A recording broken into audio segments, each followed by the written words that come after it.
Diz o texto: portanto, visto que nós também estamos rodeados de tão grande nuvem de testemunhas, deixemos todo o embaraço e o pecado que tão de perto nos rodeia, corramos com perseverança a carreira que nos está proposta, olhando firmemente para Jesus, autor e consumador da nossa fé, o qual, pelo gozo ou pela alegria que lhe estava proposto, suportou a cruz, desprezando a ignomínia, e está assentado à destra de Deus.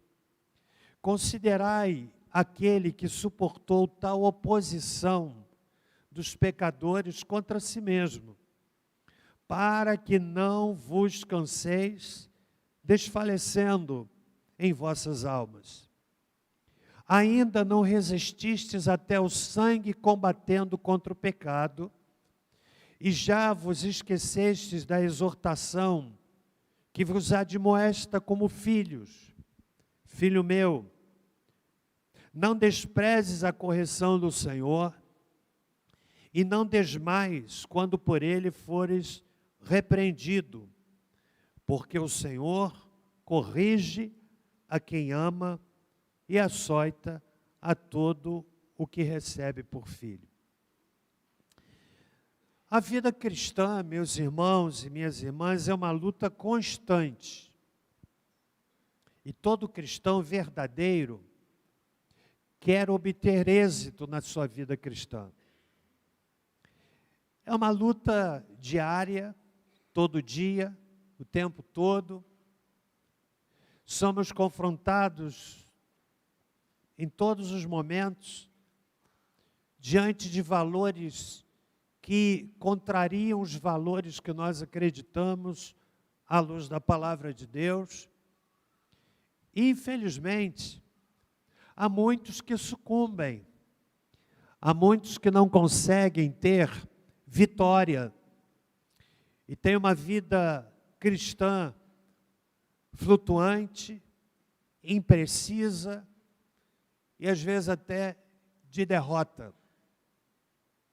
Eu quero lhe convidar a analisar comigo esse texto, extraindo dele quais são as orientações, quais são as informações que a palavra de Deus nos apresenta para que tenhamos uma vida cristã vitoriosa. O capítulo 12, ele é introduzido com uma palavra de conclusão do que obviamente foi dito no capítulo anterior. Portanto, e no capítulo 11, o escritor aos Hebreus, ele fala da lista de heróis da fé, de homens anônimos, muitos deles, mas que deixaram uma marca profunda na história através do seu testemunho. E baseado nessa lista de homens e mulheres, ele diz aí, por exemplo, no versículo de número 32 do capítulo 11, e que mais direi?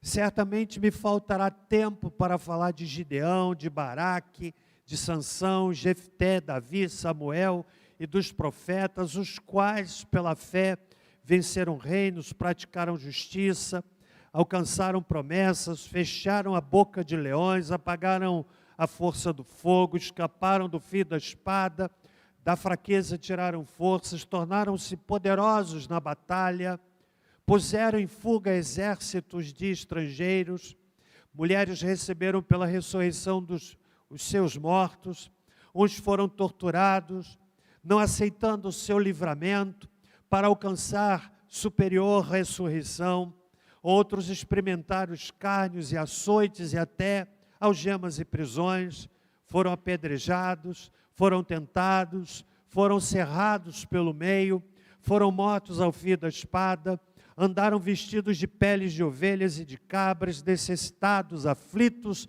e maltratados, dos quais o mundo não era digno, errantes pelos desertos e montes, e pelas covas e cavernas da terra, e todos estes, embora tendo recebido bom testemunho pela fé, contudo não alcançaram a promessa.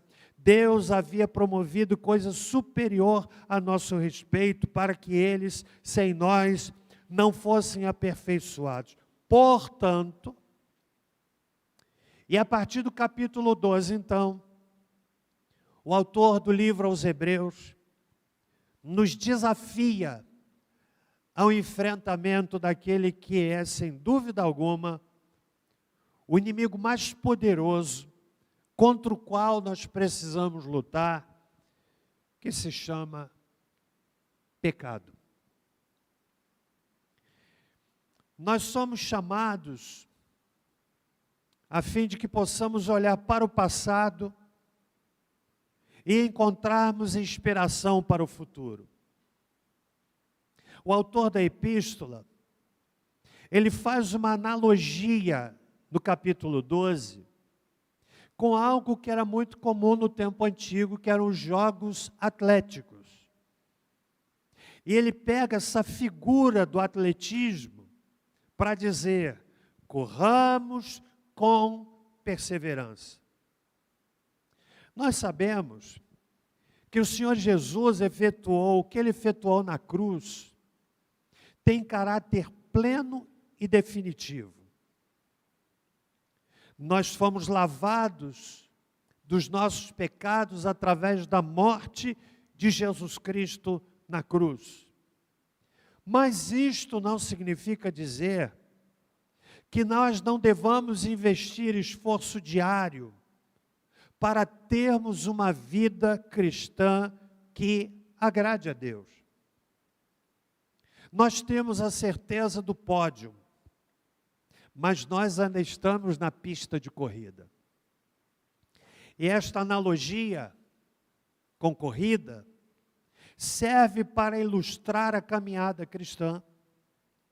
Nesta caminhada, nós temos lutas que precisam ser enfrentadas e vencidas. Qual é o inimigo contra o qual nós precisamos lutar constantemente? A Bíblia nos diz que nada nos separa do amor de Deus. Romanos capítulo 8, a partir do verso 35, leio assim: quem nos separará do amor de Cristo? A tribulação, ou a angústia, ou a perseguição, ou a fome, ou a nudez, ou o perigo, a espada, como está escrito, diz o apóstolo Paulo em Romanos: por amor de ti somos entregues à morte todo dia, fomos reputados como ovelhas para o matadouro. Agora olhem que extraordinária manifestação de fé, que declaração gloriosa. Mas em todas estas coisas somos mais do que vencedores por aquele que nos amou. Porque estou certo de que nem a morte, nem a vida, nem os anjos, nem os principados, nem as potestades, nem o presente, nem o porvir, nem a altura, nem a profundidade, nem alguma outra criatura poderá nos separar do amor de Deus que está em Cristo Jesus, nosso Senhor. Mas há algo que se levanta e se torna uma barreira. E este algo que se torna um inimigo não é a doença, não são os problemas financeiros, não é uma crise conjugal, nem mesmo o inimigo das nossas almas, que sem dúvida alguma é um arqui-inimigo. O maior inimigo não é a morte. Jesus venceu a morte por nós, ressuscitando ao terceiro dia. Você não precisa ter medo da morte. Leia Hebreus capítulo 2. Ele morreu, ressurgiu para livrar aqueles que, com medo da morte, estavam por toda a vida sujeitos à escravidão. O crente não precisa ter medo da morte. Você pode e deve, sim, pagar o plano funerário. Há pessoas que pensam assim, pagar plano funerário. Eu me lembro uma ocasião, nós trouxemos aqui alguém para falar para a igreja, né? Plano funerário. Eu pensei assim, todo mundo vai querer fazer um plano funerário, que é interessante, né? Porque o problema não é quem vai, o problema é para quem fica. E sabe qual foi a minha surpresa? Quase ninguém se apresentou. Acho que aquela coisa, se fala de plano funerário, está trazendo a morte. Alguns ainda que arrastam o pessimismo até batem 3 vezes na madeira. Mas não é a morte. O inimigo que todos nós enfrentamos chama-se pecado. Jeremias, no livro de Lamentações, capítulo 3, verso 39, diz assim: de que se queixa, pois, o homem vivente? Queixe-se cada um dos seus pecados. À luz da Bíblia, pecado, ele cega. O indivíduo não consegue ter uma percepção do mundo espiritual, está cego.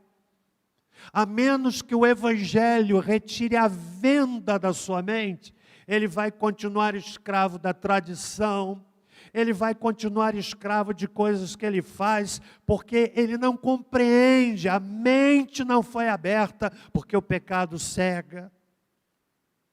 O pecado endurece o coração da pessoa. Aqui mesmo no livro de Hebreus, capítulo 3, verso 13, o autor diz assim: antes exortai-vos uns aos outros todos os dias, durante o tempo que se chama hoje, para que nenhum de vós se endureça pelo engano do pecado. O pecado endurece o coração. O pecado insensibiliza a pessoa. Ele se torna insensível à dor da esposa, se torna insensível à dor do marido, do filho. Eu já vi isso acontecer aqui em Barra do Piraí. Eu me lembro de uma situação terrível, de uma família que tinha um menino doente. Eu não vou citar o nome, porque talvez alguns se recordem.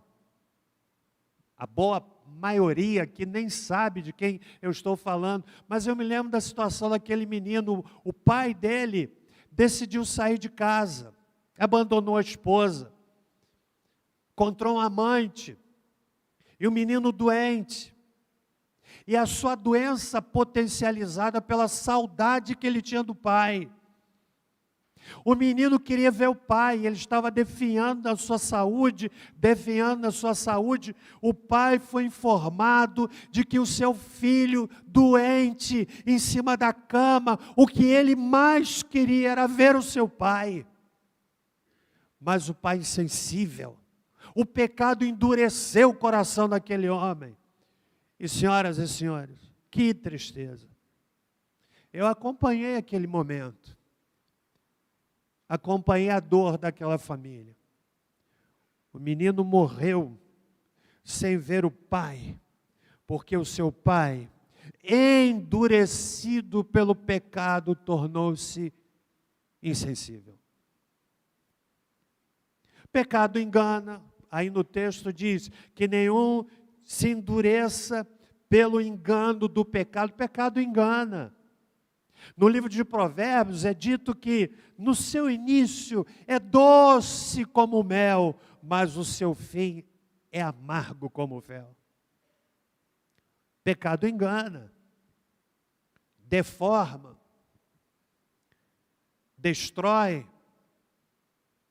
Esse é o seu grande inimigo.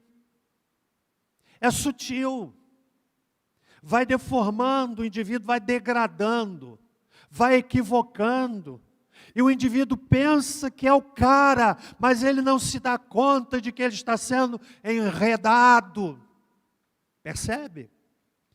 E é óbvio que não há como ter vida cristã vitoriosa assim. O pecado gera incredulidade. Incredulidade. Jesus não pôde realizar muitos milagres na sua terra, sabe por quê? Por causa do pecado da incredulidade. Mateus 13, verso 58. E não fez ali muitas maravilhas por causa da incredulidade deles. Mateus 13, verso 58. Pecado gera incredulidade. A incredulidade de não se voltar para o que Deus diz na sua palavra.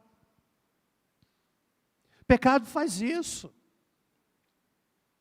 E aqui no texto original, ou inicial, depois de apresentar uma lista de mártires, de homens e mulheres que se constituem em exemplos, em paradigmas, em modelos, o autor diz, portanto, ou seja, olhem para essa gente, para esse pessoal que foi apedrejado, para esses que foram mortos ao fio da espada, talvez referindo-se a Estevão,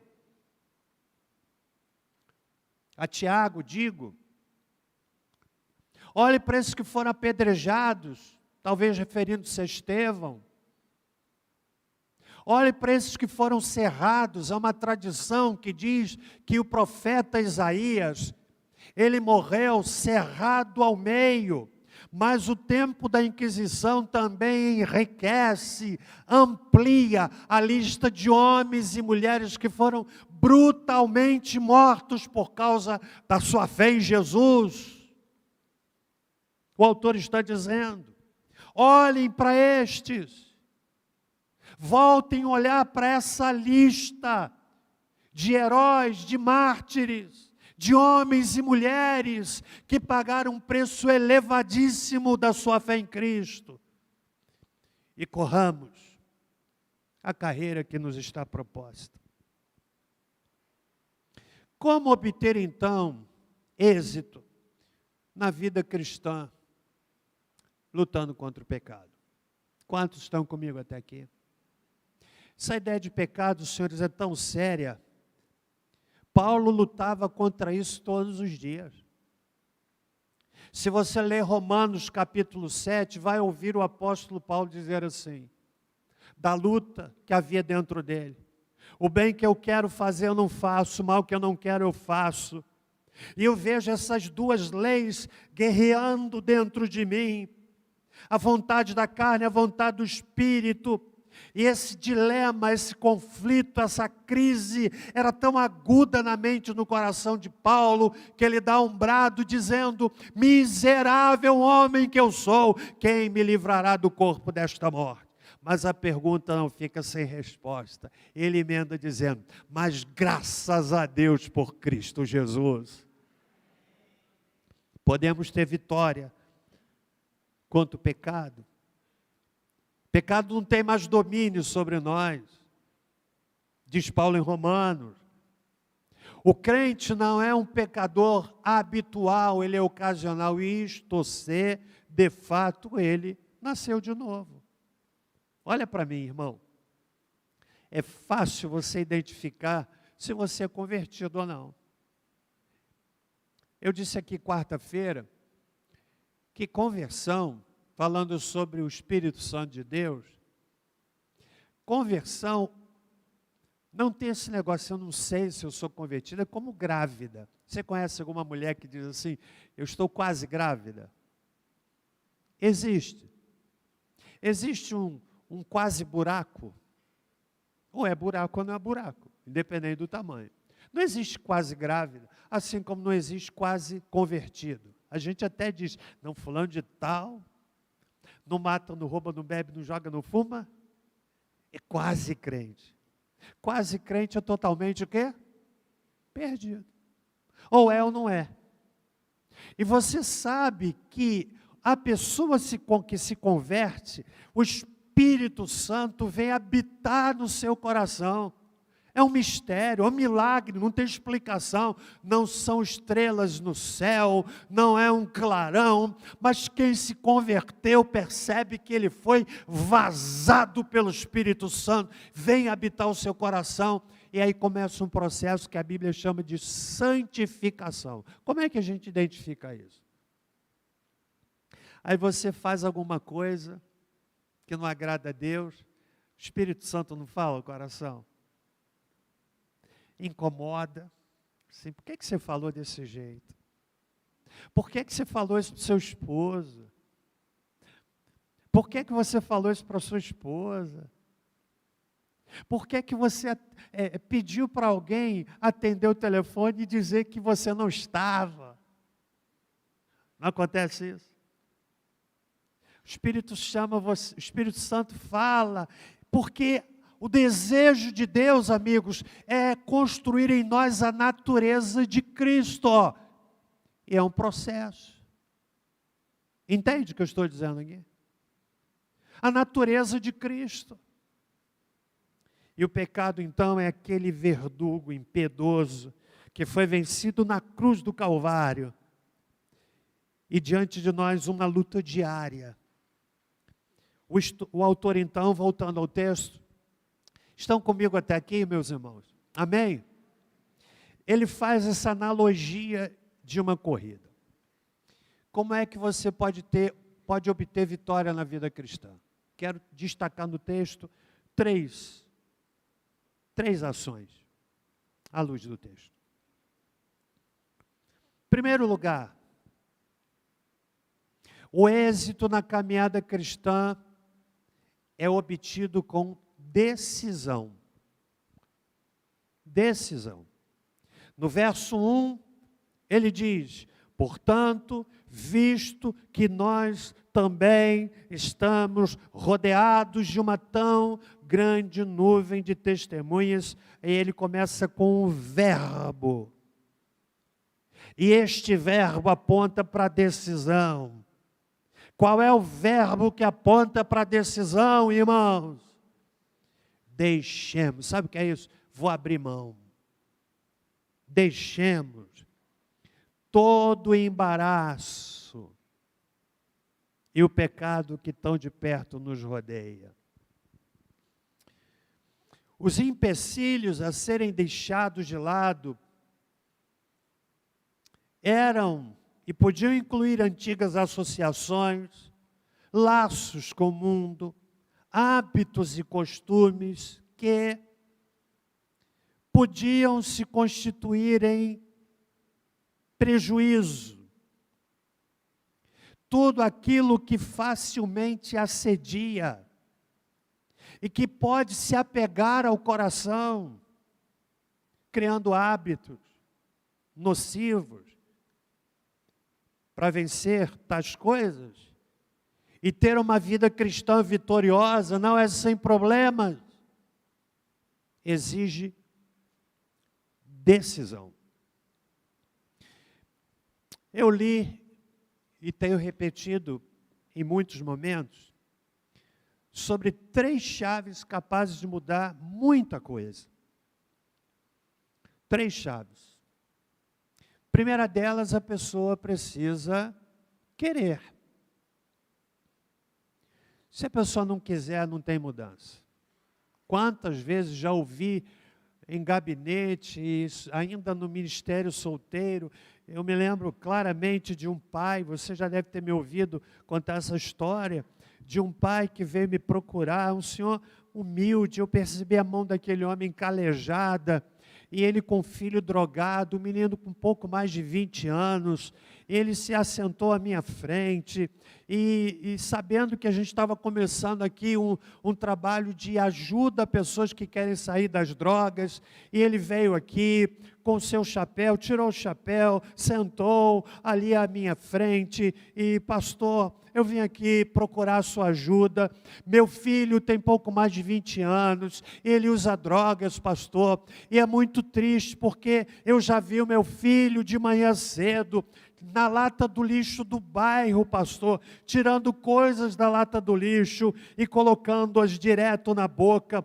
comendo coisas do lixo. Ele já roubou muitas coisas da casa, pastor. Ele já vendeu para comprar drogas, pastor. E eu venho aqui pedir a sua ajuda, pastor. Depois de ouvir aquela história, eu perguntei assim: meu senhor, que coisa triste. Mas ele quer se libertar das drogas. E aquele pai disse assim: ah, pastor, ele não quer não. Pensa que situação complicada. Eu vi aquele homem com lágrimas nos olhos,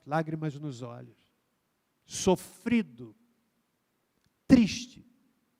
E diante da sua resposta eu tive de dizer: meu Senhor, nós vamos pedir a Deus que provoque no coração dele a vontade, o querer ser liberto.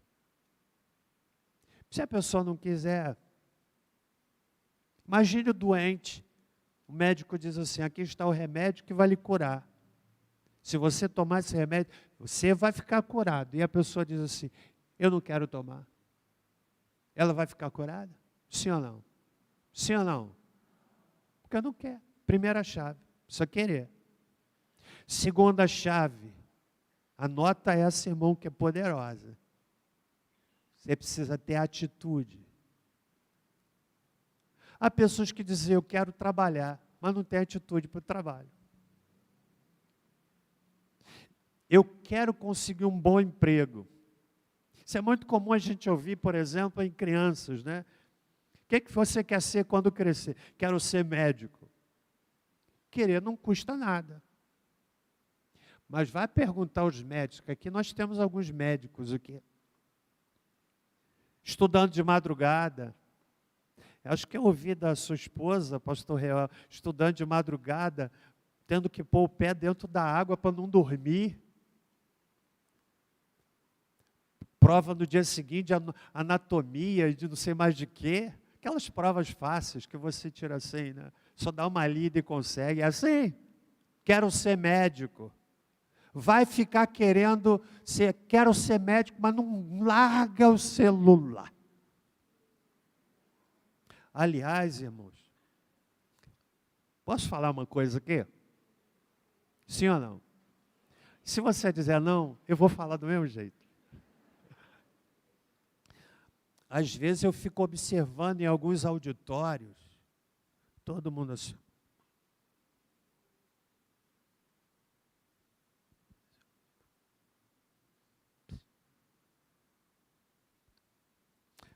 Muitas vezes, lendo coisas interessantes. Mas outras vezes, sei não.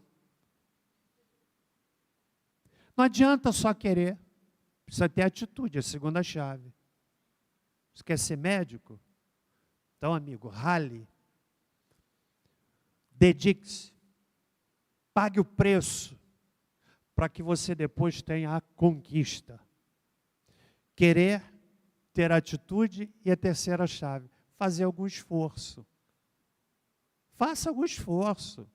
Nada que vale a pena vem de graça. Nem a salvação é de graça. Nós a recebemos graciosamente, mas custou um elevadíssimo preço. O Salvador foi a cruz. Então, a primeira ação, decisão, deixar embaraço e pecado. A ideia aqui é de o corredor na pista. E se ele estivesse com uma roupa solta, uma roupa folgada, por que o atleta usa roupas coladas ao corpo? Porque a roupa folgada pode atrapalhar a sua corrida. Imagine um corredor usando uma calça comprida larga. Ele tem que usar uma vestimenta que não gere embaraço, que não atrase a sua corrida. É isso que o autor está dizendo. Agora é interessante que ele diz assim: deixemos todo o embaraço e o pecado. Você sabia que nem todo o embaraço é pecado? mas todo pecado é embaraço. Nós precisamos estar atentos àquilo que, ainda que não seja pecado, é embaraçoso. Por exemplo, o indivíduo está numa situação de aparência do mal. Entende? Ele não está praticando mal, mas é uma coisa duvidosa, embaraçosa. Tudo aquilo que a gente precisa explicar, ou embaraço. Embaraço. Então, meus irmãos, essa é a primeira atitude. Amém, igreja? Estão acompanhando? Segunda ação, no êxito, para êxito na vida, na caminhada cristã. O autor então diz: deixar, correr, são todos verbos que definem decisão. O indivíduo deixou e correu, decisão. Mas há uma segunda coisa importante. Para obter êxito na vida cristã, precisa de direção. Não basta correr, mas para onde você está correndo? No verso 2 ele diz: olhando firmemente para Jesus.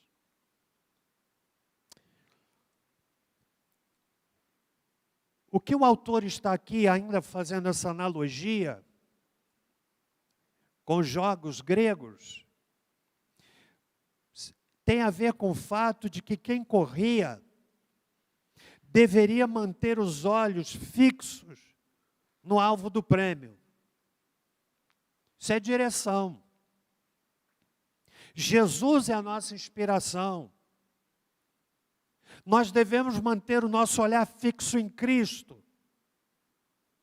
Nós devemos ser inspiração para outros. Mas a inspiração maior para as nossas vidas precisa ser Jesus. Você sabe qual é o meu alvo de vida, irmãos? O meu alvo de vida não é pastorear uma igreja com muitas pessoas, embora já sejamos uma igreja grande, mais de 1000 membros. Mas esse nunca foi meu maior alvo de vida. Meu maior alvo de vida não é construir um espaço de encontro, um centro de convenções, um espaço muito multiuso, e nem mesmo o alvo de vida é construir um extraordinário jardim de oração, que nós vamos ter. Mas o meu maior alvo de vida, sabe qual é? É me tornar semelhante a Jesus. E eu vou dizer uma coisa para os irmãos: como é difícil. Como é difícil, por causa da minha natureza pecaminosa, que não é diferente da sua. Então, quem deseja obter êxito na vida cristã, decisão. Segundo, direção. Entende isso? Olhando para Jesus. Ele diz mais, olha, autor e consumador da nossa fé. Por que é que Jesus é a nossa maior inspiração? Porque Ele, pela alegria que lhe estava proposta, suportou a cruz, enfrentou a vergonha, o desprezo, e está sentado à direita do trono de Deus. Eu olho para Jesus. Eu olho para Jesus. E quem olha para Jesus, quem caminha olhando para Jesus, não vai fracassar na sua vida espiritual. Você sabe por que é que a gente fracassa na vida espiritual? Porque o indivíduo começa a olhar para o outro. E olha para o outro.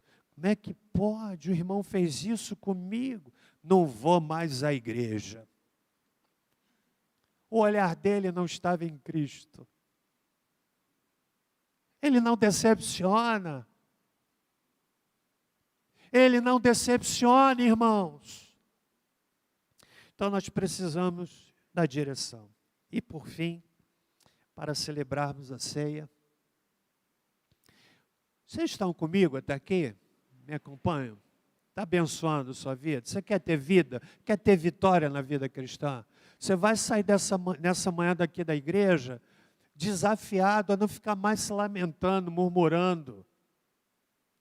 Quero lhe desafiar a ter ações que lhe extraiam dessa gangorra espiritual que muitos de nós vivemos. Um dia está bem, outro dia não está. Sazonais, apenas de época. Meu amigo, meu irmão, nós somos chamados para termos vida abundante. Vida de vitória não é isenção de problema, mas uma vida de vitória. Em nome de Jesus. Decisão, direção, mas a terceira orientação do texto bíblico. Determinação. O êxito na caminhada cristã é obtido com determinação. Olha o que diz o autor. Considerai, verso 3, aquele que suportou tal oposição dos pecadores contra si mesmo, para que não vos canseis, desfalecendo em vossas almas. Ainda não resististes até o sangue, combatendo contra o pecado. E já vos esquecestes da exortação que vos admoesta como filhos. Filho meu, não desprezes a correção do Senhor, e não desmaies quando por ele fores repreendido, porque o Senhor corrige a quem ama e açoita todo o que recebe por filho. Você sabia que muitas vezes a tribulação na vida do crente é disciplina do Senhor? Está disciplinando, está tratando, porque Ele ama. E até nós devemos orar, Senhor, tem misericórdia. Mas às vezes, Deus está tratando aquela pessoa. Eu ouvi de um pastor amigo já na glória, e eu caminho para o fim, irmãos. Amém, meus irmãos? Você está sendo abençoado hoje? Amém? Eu ouvi daquele pastor, que ele foi pastor lá nos Estados Unidos, por um tempo, e ele me contou essa história. Ele foi chamado para visitar um moço doente, família, membro da igreja, e o moço se afastou, foi viver uma vida tão torta, uma vida tão equivocada, tão estranha. E como consequência daquela vida, ele estava sobre o leito doente. Aí a família chamou o pastor. Ele fez uma oração que eu acho que eu não faria, mas foi uma oração corajosa. E lá diante do leito, aquela família desanimada, meio assim, inconstante. Aí o pastor começou a orar e orou da seguinte forma: Senhor, aqui está esse moço doente, família inconstante. Ó Deus, pesa mesmo a tua mão. Deus, quebra mesmo, para que eles se arrependam. Senhor, o Senhor sabe como é que eles estão vivendo. Não está agradando ao Senhor.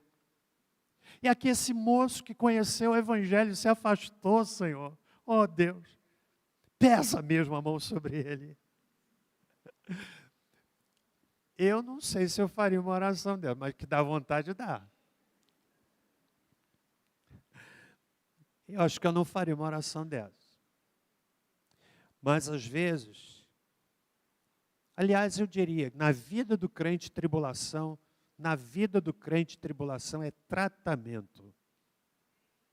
Na vida do crente tribulação é tratamento. Quantos aqui estão sendo tratados? Levante a mão, bem alto. Tribulação na vida do crente é tratamento. A gente até canta isso, né? Está sofrendo, cante, louve, não sei o que mais louve, e o seu louvor invade o céu. A gente não canta assim? Tribulação na vida do crente é tratamento. Então, Senhor, trata mesmo. trata mesmo. Porque ele corrige aquele a quem ele ama.